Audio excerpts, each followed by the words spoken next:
Hey guys, welcome back to the channel. Bean here, and today I'm coming at you in a sweater because it's cold and rainy outside and I am freezing right now. Anyways, today I'm coming at you with a video that consists of the majority, not all of, but the majority of the books that I wish that I could once again read for the first time. You know how you have that wonder in books that, like, you have no idea what's going to happen as long as you haven't been spoiled for it? And you're just so looking forward to figuring out the mystery or figuring out this fantastical element or just the wonder of reading a childhood story once again. Well, I'm going to go through some of my top books under each of those headings, I suppose is a good way of putting it. So the ones I am going to start with are going to be the nostalgic books that I have. So hopping right into it. The first book that I wanted to mention was Black Horses for the King by Anne McCaffrey. This book is the one that kind of started off my full interest in King Arthur and all of his legends and all of the such. I would love to go back and hear about Gawain and his adventures as the blacksmith for King Arthur, and this is such a good book. As you can tell, it's well read, well loved. I highly recommend this book. Next, I honestly couldn't get through this video without mentioning Wild Magic by Tamora Pierce. This is the first book in the Immortals Quartet, along with the first book that I read by Tamora Pierce. She was basically my introduction to the fantasy world, and after reading her series, I dove in and was not able to get out, and I'm perfectly fine with that.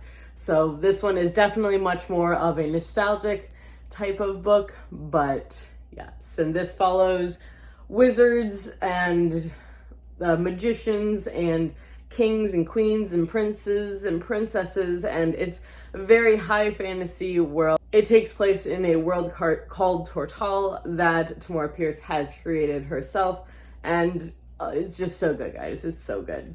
The next book I also couldn't go without mentioning is one that I'm just going to show, and that's about it, and that's Harry Potter. I mean, classic. I do love the stories. Problematic, yes, but a very big part of my childhood. The next book is another one that I read as a child, and then there was a movie, and the movie kind of ruined it. And so I am going to go back and reread this, but that's Aragon by Christopher Paolini. This was a big book in my childhood. I absolutely loved it. It literally was a big book. I have the first three. I'm looking for a special edition of the fourth because for some reason all of my editions are special editions, so now they need to all be special editions. Right? I'm not crazy, am I? I mean, I am, but that's not the point. But this book definitely was a big introduction actually to dragons in my life, and so I would love to go back and read more about Aragon, and I believe his dragon's name was Saphira? Yeah, Saphira. Yep, Saphira. Moving on to my next group of books, I'm going to move on to books that had a sort of mystery in it, whether it was a whodunit, like an actual mystery, or if it was something else. That's really the type of mystery that I'm talking about here. My hair is all over the place and really quite... I don't know what to do with it. We're just going to move the hair to the other side because it's being weird, and there. It'll do this instead. Stay. The first book that I want to briefly mention is Girl Serpentthorne by Melissa Bashardowst. This actually was one of my favorite books when I read it. I believe I read it last year, and I absolutely loved it. Can't recommend it enough, but this is all about a girl who has been cursed to kill anyone she touches, and the mystery of how that happened and why she is the way she is. This book was so well done, and guys, I wish that I could reread it just for that element of surprise. It was so well done. The next one is actually a mystery book, and it was one that I loved the first one. I thought the second one was okay, and I didn't like the third, so that's Stalking Jack the Ripper by Carrie Maniscalco. I loved this first book, and I've read it twice now. I do wish I could go back and have the element of surprise so I didn't see the reveal coming, but it is what it is now. I really did enjoy this book, and I highly recommend it. This next one, oh my gosh, I couldn't get through a video without adding a Trisha Levenseller book in here, so we've got Warrior of the Wild by Trisha Levenseller. This was excuse me, I believe this was actually the first Trisha Levenseller book that I read. It is a standalone, and it does follow Norse mythology of sorts. Not really, like, kind of, it's a bit weird. But the reveal at the end of this book and just the attitude of all the characters just made me so happy, and I absolutely loved this book so much. So definitely one I wish I could read again, just for that element of, oh my gosh, this happened. I can't believe that they said this or they were able to do this. And it's wonderful. Next is a book that actually kind of got me into thrillers, and that's No Exit by Taylor Adams. I was actually I was not sure what to expect from this book. I heard about it from a podcast, and so then I picked it up myself, and it turned out I absolutely love this book. And the person who did it, like, because this is a whodunit.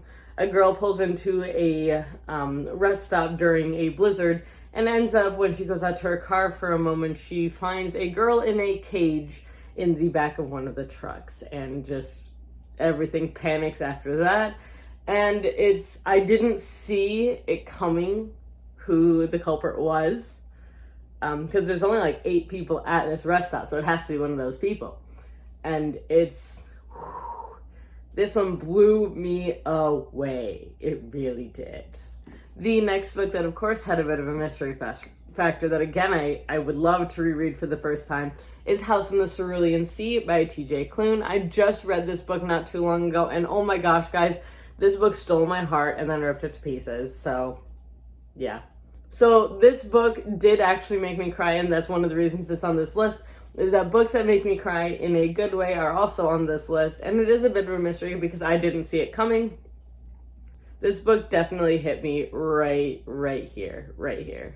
Actually, it's over here, but that's okay. And the last mystery book that I would love to read again, well, not the last one, but the last one that I'm going to show you guys today, is The Invisible Life of Addy LaRue by V.E. Schwab. I would love to go through this book one more time as a first-time reader and not know what was going to happen, not know the big secret that I can't talk about, but the big secret. Oh my gosh, this one also did make me cry. So it happened, guys, it happened. All right, the last list of books that I'm going to talk about are the books that I would love to read again for a fantastical element. So there was a certain element about this book that just had my attention right from the start, and I would love to experience that fantasticalness again for the first time. And we're going to start off with a sci-fi. We're going to start off with Illuminae by Amy Kaufman and Jay Kristoff. I do need to reread this series anyways, but oh my gosh, guys, I did not expect to get emotional from a book written in like chats and reports and such. I did not expect to get emotional, and oh my gosh, guys, I got emotional. I really did. I didn't cry in this one, but definitely one I would love to read again. The next one is one that we actually read for a book club, for our Serpent and Badger book club at one point, and that's Strange the Dreamer by Laini Taylor.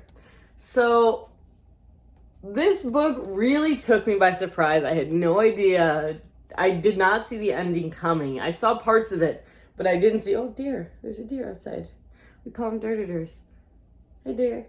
Okay, sorry. This book, I did predict a little bit of it, but I would love to reread it again for the historical element and the archaeological element, and oh my gosh, this book was so well done again, guys.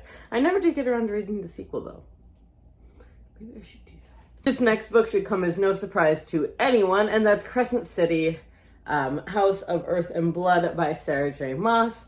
This is the first book in the Crescent City series. I don't remember how many there are. I think there's 4. I don't remember. Anyways, I loved this book. It broke my heart many a times, but I would love to go back and have that experience of, I basically binge read this in one day. I was up at 2 o'clock in the morning. People were trying to talk to me all day, and I just couldn't be like, no, I need to know what happens. And just to have that feeling again is amazing. And this fantasy world, this world is so incredible. I can't get over it. Two left. This next one is going to be A Darker Shade of Magic by V.E. Schwab. Again, the world she has created, the 3 different parallel Londons are absolutely amazing, and I've never read anything like it. And there was a surprise, and I wish that I could go back and reread it for that element and for learning about the world, because it was so interesting and so well done, and I absolutely loved it. And this last one has a special place in my heart, and that is Name of the Wind by Patrick Rothfuss. This book, I just want to reread it for the first time again because it was so magical, and it was so epic, and it was so dark and well done and kind of creepy at points. I loved all of the characters here. I didn't love all of them. This book, honestly, it showed me how epic a fantasy can be, and I would love to experience that again for the first time. All right, for right now, that is my list, my very long list. I don't even know if you can see them all. Hold on, I'm moving the camera. Now you can see them all. This is all of the books I have right here, at least, that I would love to read again for the first time. And the various reasons I would like to read them, I did tell you. So, yeah, if you guys have any books that you would love to read for the first time again, please share it down below. I would love to hear what they are and also discuss this as well with you guys. Are there any books up here that you absolutely loved or ones that you actually absolutely hated? I actually am curious about both of those. So, yeah, I believe that's all I have here for you guys today. So if you enjoyed this video, please give it a thumbs up and hit that subscribe button. We post videos every Tuesday and Thursday and occasional Sundays. And if you want to be reminded whenever we post videos, hit the little bell icon down below. Until next time, guys, stay safe, stay healthy, and keep reading. Bye!